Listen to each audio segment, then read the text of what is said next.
جب مرزا غلام احمد قادیانی نے نبوت کا دعویٰ کیا تو حضرت انور شاہ صاحب رحمۃ اللہ علیہ کا بہت بڑا کارنامہ تھا کہ انہوں نے اپنے شاگردوں مفتی شفیع صاحب وغیرہ وغیرہ، مولانا ادریس کاندھلوی رحمہ اللہ، ان سب کو لگایا کہ اس حدیث کی فنی حیثیت لکھو کہ کیا ہے۔ انہوں نے فنی حیثیت پر جو گفتگو کی تو 200 کے قریب روایات انہوں نے نکالی۔ انہوں نے کہا حضرت یہ حدیث تو متواتر ہے۔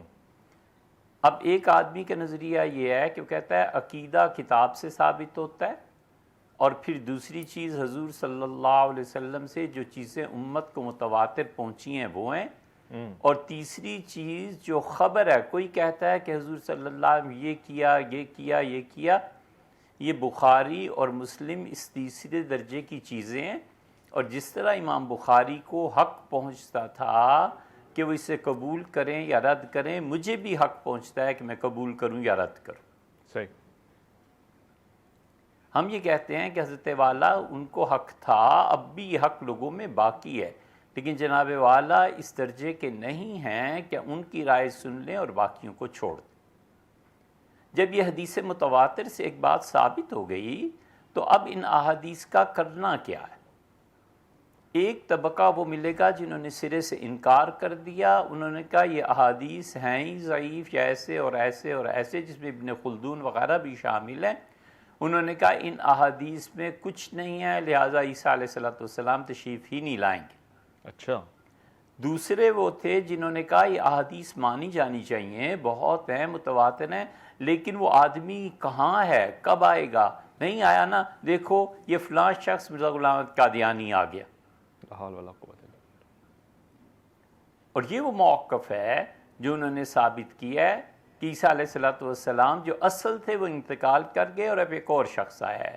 یہی موقف اب جناب جاوید احمد صاحب کی غامدی صاحب کے بیانات کے بعد ان کے لوگوں نے اپنا لیا۔ اہل السنہ اسے گمراہی سمجھتے ہیں۔ ہم کہتے ہیں ہمارا تیسرا موقف ہے، اور وہ یہ کہ یہ ساری احادیث اپنی جگہ پہ درست ہیں، اور اپنے موقع پہ جب اللہ کو منظور ہوگا سیدنا مسیح علیہ السلام تشریف لے آئیں گے۔ اب رہ گیا آپ کے سوال کا دوسرا حصہ۔ جی۔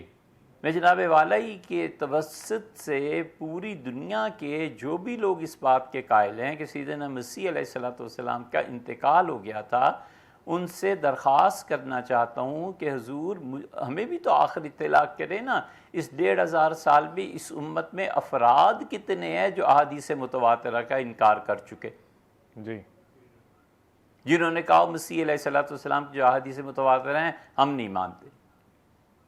وقت کی قلت کی وجہ سے میں آپ کو 4-5 مثالیں دے دیتا ہوں۔ مثلاً مولانا عبید اللہ سندھی رحمۃ اللہ نے ایک جگہ تحریر فرمایا کہ سیدنا عمر رضی اللہ عنہ کا عقیدہ یہ تھا کہ حضرت عیسیٰ علیہ السلام کا انتقال ہو گیا۔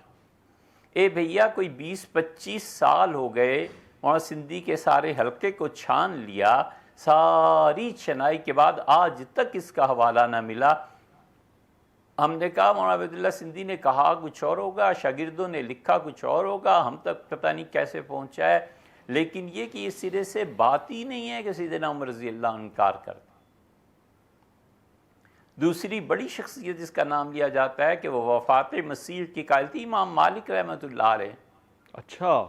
ہم کہتے ہیں امام مالک رحمۃ اللہ علیہ یار ثابت کر دو کہ مالکیوں کا عقیدہ یہ ہو، مالکیوں کے اکابرین کا عقیدہ بھی یہ نہیں ہے۔ صحیح۔ امام مالک رحمۃ اللہ علیہ کے زمانے کی دنیا کوئی آج کی دنیا نہیں تھی۔ اب امام مالک رحمۃ اللہ علیہ مثلاً یہ کہتے ہیں کہ اویس قرنی رحمۃ اللہ علیہ کے نام کی کوئی شخصیت نہیں تھی، تو آپ سوچیں کیا ہم اس کا انکار کر سکتے ہیں؟ کم سے کم ہم یہ کہتے ہیں حضرت کو خبر نہیں پہنچی ہوگی۔ جی۔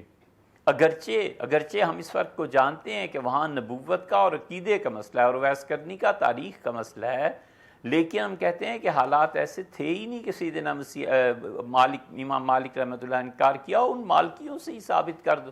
صحیح۔ ہم تیسری مثال آپ کے سامنے رکھتے ہیں، شیخ شلتوت تھے جامع الازہر کے۔ شلتوت صاحب نے بھی انکار کیا تھا۔ اچھا۔ شیخ الازہر کا انکار دنیا میں بہت بڑی چیز سمجھی جاتی تھی، لیکن جتنے علماء تھے ان کے آگے آئے، انہوں نے کہا حضرت کیسے آپ ثابت کرتے ہیں؟ شیخ شلتوت کیا ہیں اور عقیدہ کیا؟ چوتھے آدمی کی مثال دیتا ہوں کہ مولانا ابوالکلام آزاد کے متعلق کہتے ہیں کہ مولانا آزاد بھی منکر تھے.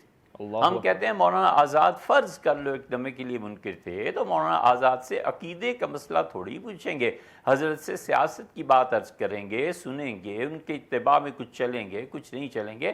لیکن یہ تو نہیں ہو سکتا کہ ہم عقیدے میں جا کر حضرت سے پوچھیں کہ حضرت آپ کیا فرماتے ہیں. سبحان اللہ. پھر تو اس کو بھی طے کر لو کہ مرزا غلام احمد قادیانی کا جنازہ مولانا ابوالکلام آزاد نے پڑھا تھا یا نہیں پڑھا تھا؟ پڑھ لیا تھا تو کیا مسلمان سمجھ کے پڑھا تھا؟